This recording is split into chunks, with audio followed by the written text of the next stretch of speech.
Hello, this is Alexa Wright, and this is my informative speech.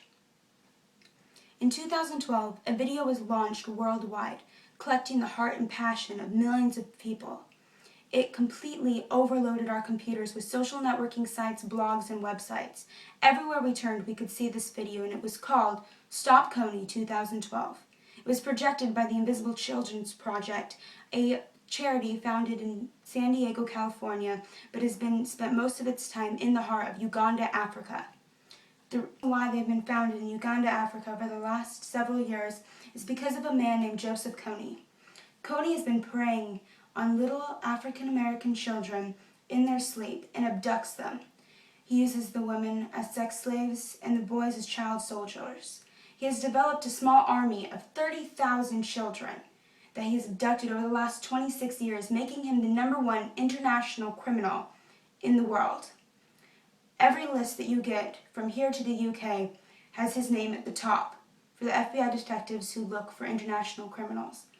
And the reason why he hasn't been stopped is because no one can seem to find him. This is why it's called the Invisible Children's Program.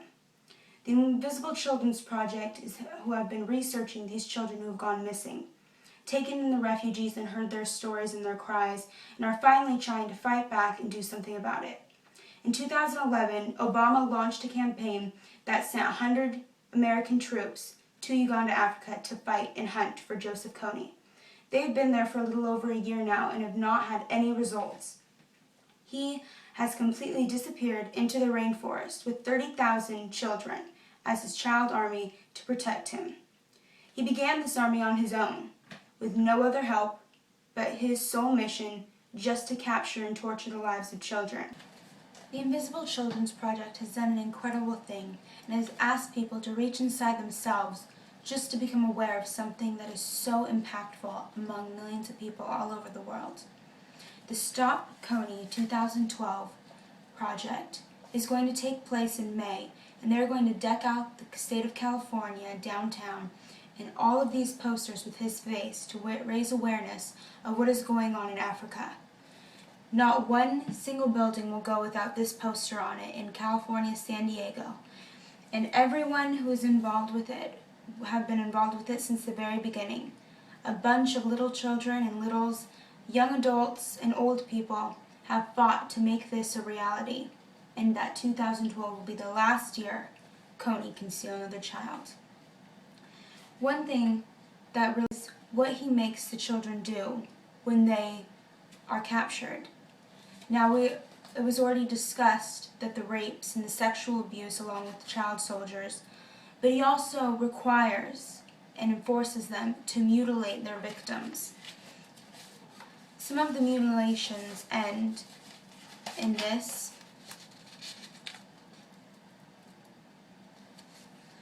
This young boy had his mouth with an X across it, and his eyes were sabotaged.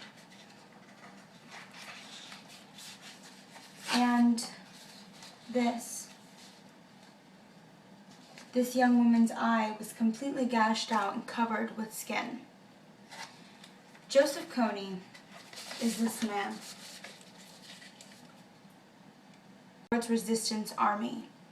He has completely contracted it all on his own, and he is the man who must be stopped. In order to make this real, we need everyone's help. It can become a reality.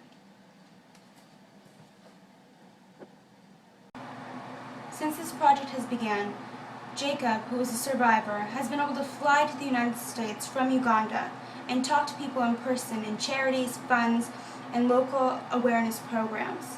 He's been able to touch people with his words and his experience with the tragedy and terror and trauma that he's been through, and so has his family. He also gets to share his story that when he first met us, he begged the American soldiers to kill him.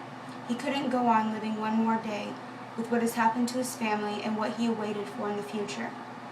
He now sees a better future and puts faith in our hands that we will bring every African American child who has been taken by Joseph KONY to justice. 2012 is the year that this can be made possible. It is the year that this is made aware. And because we all know about it now, there's no reason to let it slip out of our hands.